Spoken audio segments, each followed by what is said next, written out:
Hey y'all, my name is Jasmine Gates and I am the video coordinator for Bible Bowl Live.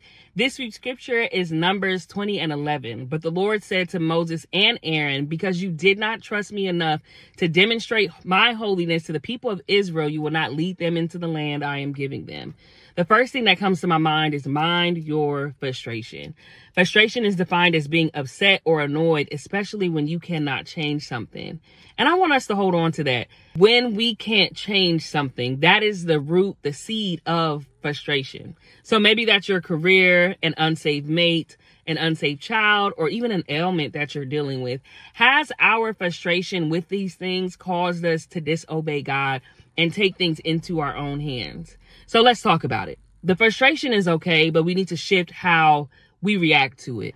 So in the midst of your frustration, consider asking yourself and reflecting on these questions. Am I trusting God? Am I trying to handle this on my own? Am I letting what I see push me into disobeying God? Lastly, do I feel like my way is better than his? What if Moses would have asked these questions to himself before hitting the rock? That would have led him to do what the scripture tells us to do, which is to think on things that are true.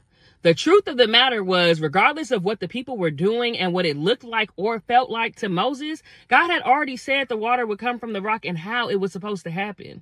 The frustration Moses felt as a result of the people was normal, but it should not have deterred him from doing what God told him to do. So yeah, maybe your way makes sense, right? But one thing you can't tell me is that in the end, it'll be better than God's way. He wants the glory out of our situations. And if you obey him, the story will be much better in the end.